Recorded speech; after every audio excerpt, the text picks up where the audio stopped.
Hello, everyone, and welcome to the Pash On Podcast. Let's get started with your host, Brian Pash. Hi, this is Brian Pash, and welcome to another exciting podcast interview I have on the show to close out my vision session for 2025. Brice Englert, he's the founder, CEO of TradePending, longtime friend. Brice, welcome to the show. On time, Brian. It's great to be here. Thanks for everything you continue to do. Thanks for having me on the show. Listen, as we open up 2025, just vision casting, for the year ahead, we have NADA coming up, and then of course we roll right into a very important time of the year, getting the first quarter set up right, retail operations, getting our processes really locked down for what some pundits saying are a very good year in automotive retail. Brice, when you look at the landscape of 2025, what's one message or theme at a very high level your team is working on? And then we'll get into the details. So I am very excited to hear what the pundits are saying. I think dealerships should be investing forward to make sure their processes are set up to handle what will be more volume, not only purchases, but also in shoppers, right? That's right. Competing for that increase in purchase volume more than ever. So I am very, very excited for 2025. And early NADA gets us the opportunity to be able to deliver messages and technology and enhancements sooner than ever for our dealership customers. So thematically, I look at kind of two things. One, our core solutions, are so driven, as you well know, by website traffic and website conversion, creating more opportunities for dealerships. There's never been a better time to meet a consumer where they are, start a conversation, provide better information than you can get otherwise, to seed then your processes. So we can talk about enhancing processes, but really the second theme that I look for is how are we going to be setting up, really better retention systems within the dealership. In all retention, Yeah. And retention has been a neglected topic for many reasons, right? Dealers rely on acquisition. Hey, spend more on Google or Facebook, do more direct mail, do an e-blast, get more customers in. But as I think dealers are focusing on their first-party data, starting to investigate CDPs, they will be doing more retention thinking, because in the past it was just pushed off to a service lifecycle marketing company. And hey, if they come back, they come back. And if we have time to call them, we'll call them. But I think there's some new tools, especially some of the things you're working on. Let's talk about this shopper experience and kind of helping dealers modernize that.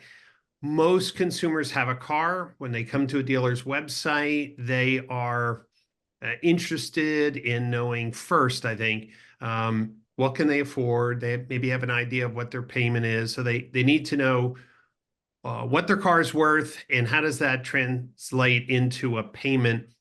So my mindset is, and a number of dealer principals I work with feel the same thing, is consumers need tools prior to a digital retailing platform to explore affordability. Where do you sit on that? Because you have trade, you have payments, which give consumers a quick and accurate answer to that affordability question. So this is our kind of founding principle, right? We have to meet consumers, where they are. We have to give them a simple experience to answer the most important questions. When I founded the company, the second question that was on the consumer's mind was, what's their trade? And then we went to our customers, which we didn't have a lot back in 2014, but we went to their CRM and looked at source of trade-in leads. Guess where that was? It was number 8, number 10. And it didn't take a rocket scientist to understand, holy cow, like the user experience is awful, especially on phones. So, for us, we've always tried to meet consumers, where their questions are. And there is no mistake, to your point, and the number one answer for all of our surveys from consumers is, what can I afford? What can I buy? They're shopping for cars. That's why they're on the dealer's website. So that is our payment solution, which pairs with our trade-in solution incredibly well. So our thesis has always been, consumers are not necessarily going to your site immediately to purchase a VIN.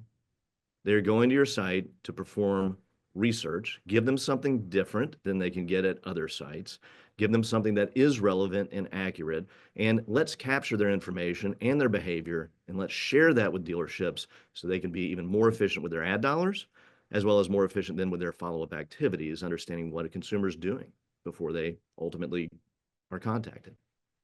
You know, the story that you just shared is exactly what I'm going through right now. I bought a 2020 Corvette when they first came out. 4 years later, the car has 4,000 miles. So I haven't been driving it much. Of course, after the first year, the prices of the Corvettes went up above what I paid. And now they have what I would say a normal depreciation curve. So now I'm saying, look, I need a more practical car because we have 2 homes here in the US now. So what am I going to get? And the first thing I wanted to know is how much is my 2020 Corvette with 4,000 miles worth? And it was very interesting that I tested a few different trade tools. And, now it was like, wow, there's little differences in range here. And maybe a little less than I thought. And I put myself in this mindset. Okay, if that's what I'm going to get, what is that going to do to my payment? Right. So I'm kind of looking at, hey, if they're offering somewhere between 55 and 60 for the Corvette, I want to get kind of a mid-size SUV, but maybe that SUV is 70K or 74K. What is that going to do to my payment? That's all I care about right now. I don't know which mid-size SUV I'm going to get. I'm looking at Toyotas, looking at Cadillacs, looking at different vehicles. I'm just looking for some tools to help me, understand what I can get. And that seems to align with what your thesis is, that DR at a VIN level comes much later in the shopping cycle. I think it should, and the old stat, back in the day when there was not as much online shopping was, 60% of the consumers that came in to buy a specific vehicle switched to another vehicle. Right. And that was in the store.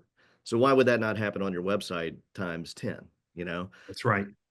For your experience, though, what really struck me too is you're going to go to multiple sites, but if you do go to Brice's Cadillac, let me provide you with a unique experience, something different than I can get on a B2C site, cars.com, KBB. And let's certainly not remind you that you should be going to KBB or whatever. Like that's one day I think I'm going to write an article just about brand promotion and how dealers shouldn't conflict their brand promotion, keep things organic within their own environment, much like they do in their own shop, but that's not necessarily a key value prop. But trade pending has been integrated in so many digital retailing tools, and I think the OEMs have something that they have to really reconsider. I get whether it's Toyota with SmartPath or any shop click drive or whatever the OEMs want to build. And I understand that it could very well be important to have the same brand experience on tier 1 or tier 3. I get that. But 100%. Your really dealer branded trade process, like you said, doesn't promote them to go to a national website where competing ads and dealers are there. It's customizable. You have APIs that can build into a dealer group's own custom retail process or into a DR. But I think one thing that maybe dealers are thinking is, Brice, love your tool. It's super high converting, but I still don't see the vehicle, right? I have to trust that the consumer is, presenting the vehicle for what it really is. And that's why I was excited to have you on just before NADA to talk about how a previous acquisition of a video platform has, well, now brought some new feature functionality to the trade process. Can we talk about how you're bringing video into trade? Absolutely. And this is the first time at NADA that we're taking our thousands of customers on trade and payments and providing them with a major enhancement at no cost. So we are integrating our video solution within trade opportunities. So between trade and payments, about 70% of consumers that go through that experience identify a trade. If you Right. identify your vehicle, Brian, I am going to ask you via text, by email, give me a 20-second walk around. I'm not going to ask for an appraisal. Just give me a 20-second walk around. Most consumers can do this. And so literally we're going to have tens of thousands, even if we get 10% conversion, of videos landing in our customer's lap where they can see the car, they can get excited about it, and then they can have an improved follow-up because they have such an engaged consumer now. What are they going to do? Well, obviously, they should follow up with that consumer in kind and say Right. about how excited they are about, in your case, the Corvette. So Yeah. And I love that because, honestly, and this is just emotional attachment to cars. That's why I was really glad you added video, because I was saying, look, my car's been in the garage. it's It has special. it's my little baby. I'm going to Um, show it off. yeah, it has 4,000 miles. It's really been only driven in Florida, good weather conditions. So I want to get the max, value for my vehicle. It's never been in an accident. So if somebody said, look, take 20 seconds and do a quick walk around, show me the interior, I'm gonna do it. I don't think I would follow a 30-step trade process on my phone. That's just me. Like, hey, take a picture of the inside door, the left door, the front dash, the front of the car, the back wheel, the tire depth. I don't think I'm doing that. That seems like too much work. This seems like the perfect compromise for me. I could show, hey, let me see what the dealer will give me based on my video of my shiny red, Corvette. 100%. And I've always approached everything we've done with conversion in mind, as you well know. And that's, the proof's in the pudding. Go look at your GA4, check out all the stats. But this is meeting where consumers are at today. And frankly, I think consumers are going to be excited to merchandise their car. I think actually you would be one of the best consumers to merchandise a car, Brian. That's right.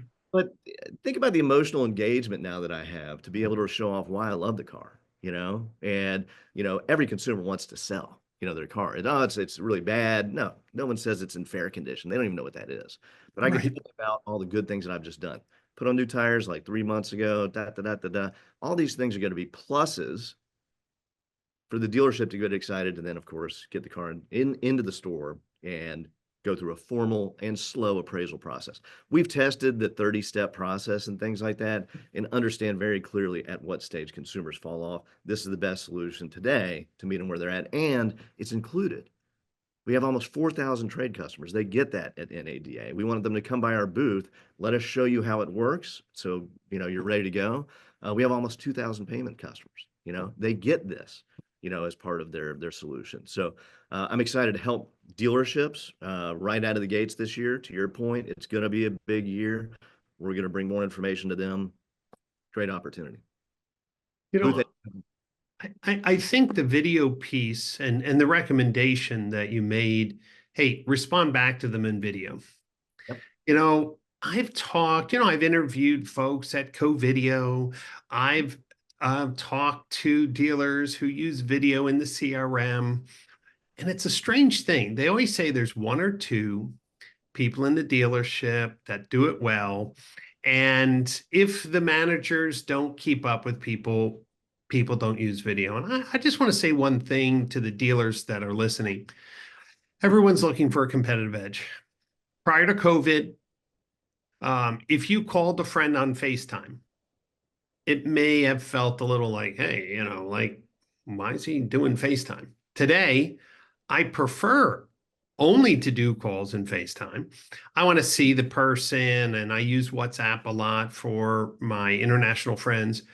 But everyone's been on Zoom meetings, maybe even Zoom to death.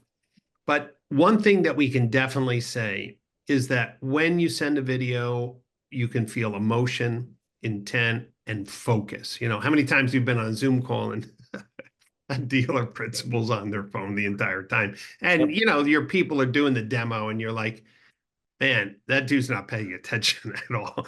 But when you respond to someone who sends you a video with a video, I think you're acknowledging their effort. And I think as a consumer, I'd like to see the person I'm talking to's face by saying, hey, Brian, thanks for sending that video over your Corvette.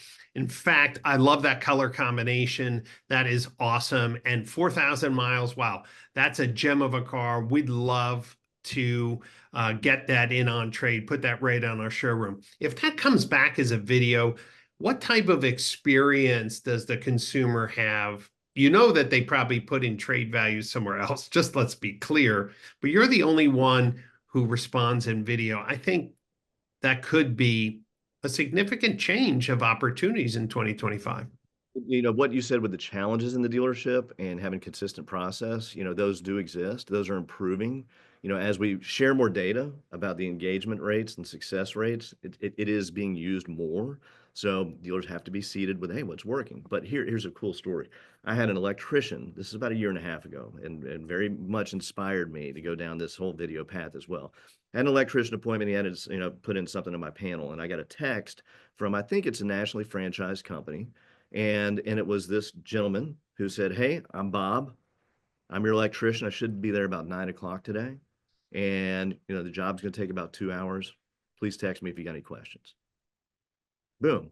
I was like, great. It's not a stranger walking into my home. That's right. I see Bob's shirt that says whatever. He was addressing me, Brice. It was already personal when he showed up. I'm like, Bob, come on in. Thanks, Bob. Appreciate all the help. Guess what he did after? Sent you a video to ask him for a review, right? You got any problems whatsoever? Here's a link. Please shoot me a review. Thanks so much. I mean, it was so simple and it's integrated within their workflow. Bob was not the greatest on camera. It's okay. Consumers don't expect Bob to be, you know, a superstar, but it was a great experience and I remember it today. And this is how I think that we should respect consumers and with what we're asking them to do, right? You know, take out big loans, you know, sell cars. These are big deals for consumers, you know. That's right. You know, Brice, you mentioned 2025, not only meeting the customers where they are, but helping dealers with retention. And, you know, part of the dealership experience is maintain your car to keep the value high, but depreciation on cars really varies. And as I mentioned, I'm just going to use my Corvette story. I paid, I think, $74,000 for my Corvette. At one time, those cars were getting 90 to 100,000 because supply and demand. And then when I went and got a trade value that it was somewhere maybe in the 55, 60 range, I was like, wow, I missed a lot. Now, I wasn't really interested in selling, but here's one thing. If I saw that going from 100 to 95 to 90 to 85 to 80 to 75, at that 75 mark, I might have said, hey, the trajectory of this car now is starting to dip under. Am I using it that much? Is it time for the trade-in? You know, real time in every market, what the value of cars are. It would seem to me that this data could be used in a lifecycle marketing campaign because the only thing I've gotten from the dealer, the local Chevy dealer is, hey, we want to buy your car. Hey, we want to buy your car, right? Not what they're going to pay me. And of course, I wasn't ready to sell my car in year 1 or year 2. Tell me what you're thinking and what you're plan to release this year at NADA to help, well, this whole retention and lifecycle marketing process just have a new competitive edge. So I would tell you that I was most excited about a product launch about 4 or 5 years ago with a product called Superlatives. You know, yes, I remember the day that came out. Great dealer group really inspired us for that, and the same things happen now. You know, we've seen the market move, and I ran a fixed ops marketing company before I started TradePending. I called Auto Revenue, and we did a lot of email marketing. We did a lot of messaging to the consumer about service specials, and we saw the engagement in those is really good. But TradePending today has built a pretty good business focused on all of the transaction kind of conditioning, providing you information, seeding opportunity. Then we got into process with video. What do we do in the other 10 years that you're going to own the vehicle? And how can we help dealerships in the end create a relationship through communicating information? That's in the end what we do. And so we launched Value Watch. We just came out of beta 2 weeks ago, and very excited about the product because it does compete with what I believe has been a very successful routine from Carvana and Yes. their value tracker. It's a great data, and it shows you month over month change. It shows you inflections in the market from supply and demand, all the data that we have. But for our dealer customers, we're unique in so far as we can marry that with our service offers. And while we're reminding you, Brian, the Corvette's worth this, by the way, here's what we're offering and for these seasonal specials for whatever routine maintenance may need to be, done in your car. And the engagement is very high for the dealership. They're building a very, very valuable list of consumers to raise their hand, like you could have when you saw the value tick down. Yes. And eventually use Car Manager to look at as the primary source of used vehicle acquisition. And I'll seed this. So used vehicle sales volume has been going down over the last 4 or 5 years. From 14 million, kind of ticks up and down with supply, but the competition's never been more fierce. That's right. Garcia, they are determined to execute incredibly well. Last year was the highest mark I've ever seen in the NADA data, where 80% of used vehicles retailed came from consumers. And so if we're not investing as dealerships and vendors into how can we help dealerships with that, only 17% came from auctions. 20 years ago, that auction percent was like 34%. That's Right. not coming back because it's too competitive, it's too expensive. And I, as a dealer, I've got a service department, that's unique compared to the other virtual retailers. And I have information that I can share with the consumer to be able to keep top of mind. If you don't do it, the other guys are doing it through that ownership life cycle, which creates, frankly, them being a first consideration when you're ready to raise your hand. So very excited about Value Watch. The beta stores have been wonderful to work with. And this is one of those I love that. Brian, you know us, we love simple. You turn it on, you see benefits, you go, boom. And that's how we're approaching this. Yeah, and maybe dealers haven't been so aware of the acquisition strategy that you've executed in the last few years to adding more products, more diverse solutions, and the fact that you have a turnkey service offering now with the Value Watch in there. I think that's super important for me as I look back on my current journey, right? I think in January, I don't think I'll be able to, may go into February. I don't know. January's a little busy, but yeah, I think I would have maybe acted last year if I saw that the Corvette's trajectory over the last 18 months was so sharp. And of course, some dealers may say, hey, Brian, some of the cars that are coming in for trade are coming from that very high time, where they paid over MSRP and, values have dropped. Honestly, look, this is a byproduct of what the auto industry did. You can't hide from that.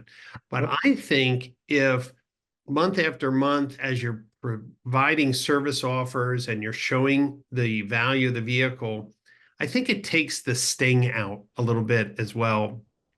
Just saying, hey, you're not saying this is what I'm paying you. It's just, hey, this is the market value. And I think it's an important education, Brice. It eventually, this is, just coming out of beta, and the roadmap that we have for the feature set on this product is very robust. And so just like we were, let's talk about engagement at a different level, from your Value Watch text message or email, where Brian could say, you know what, I want to raise my hand, and you know what, I'll go take a 20-second video real quick. So, we have so many opportunities. And I think the most exciting thing about TradePending for 2025 is dealers and partners are going to understand exactly what the acquisition thesis has been over the last 3 years as we finally pair these solutions together, video over here and values over there and trade and payments and things like that. We're just trying to help dealers, rise to the future challenge of shopping. And we can go back and talk about DRT and give them a competitive edge, versus the other guys out there that are determined to grow too. Yeah, and I think, my message to OEM partners, be careful. Be careful of this one size fits all. That's all I'm going to say. I'm not going to rehash past failures.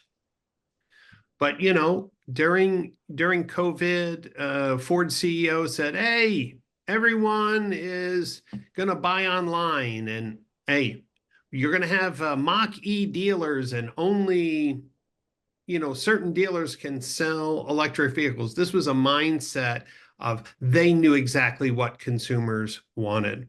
I kind of contrast that to Toyota. As they've been working on SmartPath, they told dealers, look, use whatever tools you need to transact. SmartPath is growing. Now there's SmartPath for service. And in addition to their retail process, recently in 2024, SmartPath decided to support the Automotive Standards Council spec for GA4. Now every click, hover, and swipe in SmartPath can be seen in GA4. I want to just say Toyota set the bar as like, hey, dealers, we have a Toyota process, but, feel free to use what other tools you need to help the consumer feel comfortable before they are ready to transact. And that's what I hope, Brice, is that dealers are not forced to say the only way someone can get a payment, the only way someone can get a trade value is if they go through a multi-step DRP, digital retailing platform. What's your thoughts for 2025? Do you think we can get a little bit more flexibility in OEMs and understanding that not everyone's ready to speed date and buy a car? 100%. And dealers are demanding it. And some OEMs are listening, but you know how the pendulum just kind of swings a little bit too far before it comes back into the rational middle and things like that. TradePending has long supported DR, not only through our API for values, literally for every major DR tool, whether it was CarNow or Gubagoo or Roadster or Dealer Inspire Online Shopper. We've been there for the journey. We saw the COVID pop through all the provision dealers. We've seen the return to kind of normalized consumer behavior and dealer behavior change. Now we are seeing, some OEMs getting a stronger hand at kind of demanding, dealers have, a singular experience. What I envision in 25 is that, they're going to actually then learn, wow, we're really cutting off a lot of opportunities for our franchise dealers, and dealers are going to abandon that. Remember back in the day when dealers used to have two websites? There was Yes. I don't think we're going to go back there, but No. I do hope that OEMs look at solutions like we have and say, we are going to share all the data that we have, and we are going to meet the consumer where they are. And when they are ready to transact on that VIN-specific experience, we can seed the digital retailing experience better than any other call to action ever could, because we've seen the consumer, what they're looking at, how they're shopping, how they're identifying, from a credit perspective. We're going to nail it, and not put a consumer in the situation where they got to bounce in and out and all that. So we look forward to partnering more today. Our trade values are integrated with SmartPath. Our trade values are integrated with Shop, Click, Drive, so our customers can have confidence that we're showing consistency. Right. That's the key. Tools. So I have a lot of confidence we're going to continue to grow in that regard. And I think that's going to make it's got to win for OEM dealers, and consumers. And we can operate in the middle of that and share data, be transparent, let advertisers and other advocates, for the industry like you, have confidence in your recommendations with data, not just because we say so. Well, listen, I love the fact you're continually iterating and improving the engagement or increasing engagement. I really think Value Watch is going to be a game changer in service marketing. Just for me, like I said, there's my journey. I'm just a consumer, but just to keep the dealership top of mind, that my dealership knows how much my car is worth, they're educating me. I think that will give dealers more of a first crack, right, at having the conversation with their dealer, because those emails aren't generic anymore. They're actually personalized. And I think that's another weird thing. How many times you get a service email and you say, this email was sent to 1,000 people. But if the email opens up, hey, Brian, just wanted to let you know, we have some current service specials for your 2020 Corvette. By the way, the current market value of that vehicle is X. If this is a time for you to consider trade or whatever, hey, just click this link, send us a video. We'd love to talk to you about that. But in the meantime, if you love your car, here's this month's, service offerings. That's a completely different experience than a generic one size fits all. Hey, save $10 on a synthetic, oil change. I don't even think consumers know the difference between synthetic and non-synthetic oil change. So it's like, I guess this was sent to everyone. 100%. No. So Brice, NADA is just a few days away. Why would you encourage a dealer to stop by the TradePending booth? Listen, it's always busy. That's the good thing. But for people who were former customers or never customers and want to see what's going on, tell them why they should be visiting this year at NADA 2025. I'd love to have a count over the last 10 years, how many customers we've had. And I think it probably is approaching 8,000 to 10,000. Some of those customers we've had 3, 4, 5 times. So yes, everyone at NADA should come by the booth. They should learn what we're doing and how we're doing it. Number one, most customers understand our trade product, but they've got to understand the new features that we're providing them. We can set a few configurations to make sure alerts are going to the right people to get notifications that consumers are submitting videos about their trade. It's going to be great. And otherwise, just, as always, understanding, how we can, change placements on their site subtly, how we can add tags to make sure their advertisers are aware of what's going on. Let's work, continue to work with their CDPs to make sure that all the data needs to be where it needs to be. And just, come say hi. We've got a cappuccino bar too. So Mom, I love my espresso. I mark the booths at NADA that have espresso machines, the real Italian espresso. That's what gets me through the show. And you mentioned CDPs, and I just wanted to close on one thing. Been working with the TradePending team as part of the Automotive Standards Council to add some additional depths in each step a consumer takes on your products, both trade and payments. So I'm really excited for them to be able to share, even at NADA, the expanded support for the Automotive Standards Council so that dealers with CDPs can do abandoned trade journeys, abandoned payment journeys, and really work on elevating the customer experience. So Brice, hey, thanks for your time today. I want to encourage all dealers to visit the TradePending booth. Also visit me at our booth. I'll be releasing my new book on automotive CDPs. It is really a playbook for dealers who are thinking about investing in a CDP, how to plan, how to implement, how to activate their first-party data. But the book will be given out only to people who book an appointment. So go see Brice, come and see me, and more importantly, get ready for a great 2025. Meet the customer where they are, exceed their expectations of what a retail experience can look like. And that's through great partnerships like TradePending and the many, many OEMs that they're working with today. Brice, thanks for your time. Thank you, Are Brian. you excited for this NADA show? It's more than ever. I love New Orleans. I love the food. I love the vibe. It's always a good haul. I've never had a really more positive messages to share with customers, and I can't wait to see a lot of good friends. Right. Well, we'll definitely spend some time. I'm coming by for an espresso. For everyone who's listening, and make sure you listen to all the great interviews I have on my podcast channel. Just search for the Brian Pash Podcast. Until then, I hope to see you at NADA. If not, at a future show. Don't forget the Digital Marketing Strategies Conference, end of April in beautiful Scottsdale, Arizona. That's where the latest in digital marketing strategies will be shared to help you sell more cars in a digital age. Thanks for listening in. I'll catch you next time on another podcast session.